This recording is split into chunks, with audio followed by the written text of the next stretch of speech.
Par ailleurs, le gouvernement du Québec a une nouvelle stratégie pour relancer l'économie. On avait beaucoup misé sur l'achat local pendant la pandémie. On n'a qu'à penser au panier bleu, lancé début avril. Et aujourd'hui, le premier ministre François Legault va plus loin. En entrevue à la presse, il affirme vouloir augmenter la production manufacturière et agroalimentaire du Québec.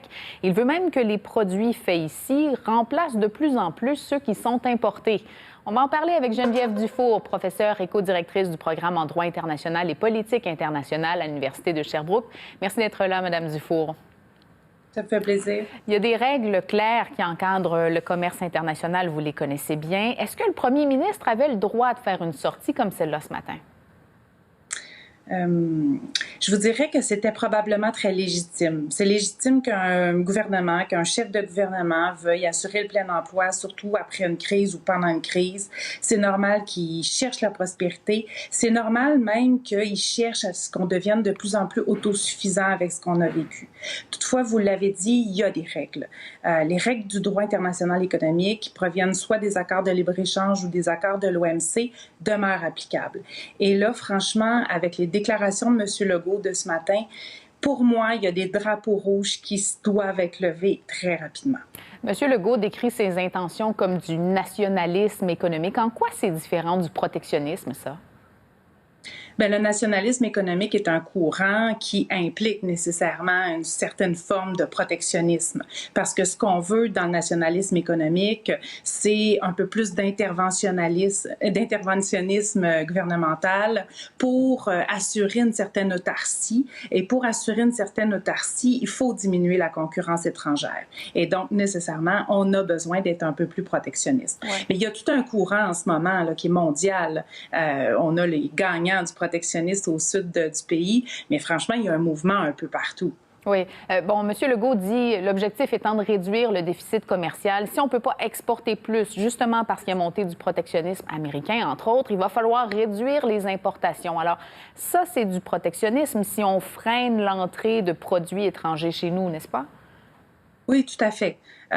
C'est du protectionnisme, mais c'est pas tout protectionnisme qui va à l'encontre des règles de l'OMC ou des accords de libre-échange. Il y a certaines formes d'aide gouvernementale qui peuvent être données. Et donc, c'est pour ça que je vous dis pas que tout est illicite, mais que je vous dis qu'il y a des drapeaux rouges qui doivent être levés. Il faut dire les choses correctement, il faut consulter, il faut s'assurer que c'est conforme au droit, parce que sinon, ce qu'on dit peut être retenu contre nous après. Oui, c'est ça. C'est quoi le risque de cette stratégie-là, Mme Dufour? Bien, habituellement, quand il y a un conflit commercial, ça n'arrive pas dans la journée d'une déclaration comme ça. Si M. Legault met en œuvre ses stratégies, ce dont il nous a parlé ce matin, qui implique par exemple des exonérations fiscales pour les entreprises qui vont produire au Québec, c'est des subventions qui a priori semblent illicites.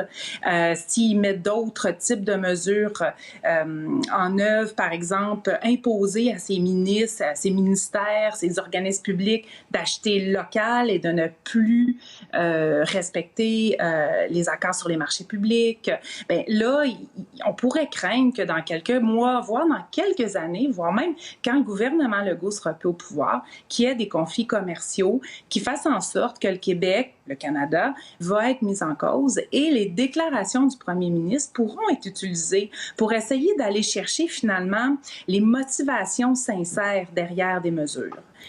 Et c'est pour ça que je dis que c'est dangereux. M. Legault disait aujourd'hui vouloir surtout mousser les produits québécois, entre autres dans l'agroalimentaire et le manufacturier. Mais ce sont deux secteurs pour lesquels les enjeux sont peut-être un peu différents en ce moment, en vertu des accords qu'on a.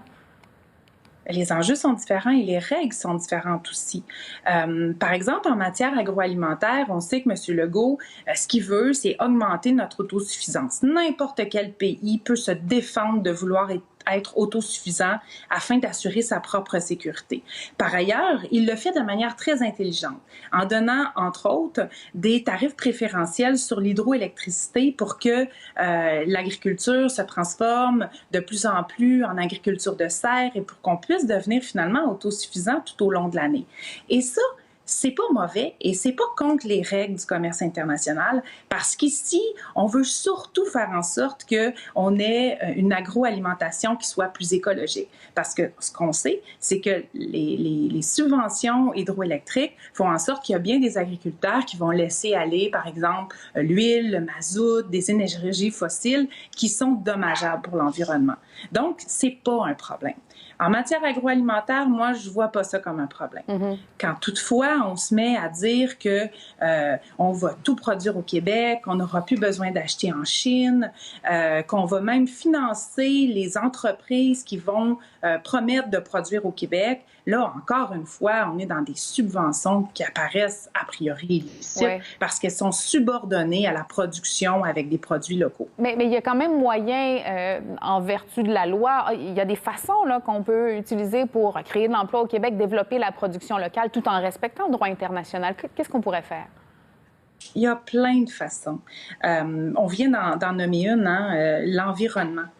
Faire en sorte qu'on subventionne notre industrie pour qu'elle devienne de plus en plus écologique, plus durable, pour assurer une transition écologique, c'est possible.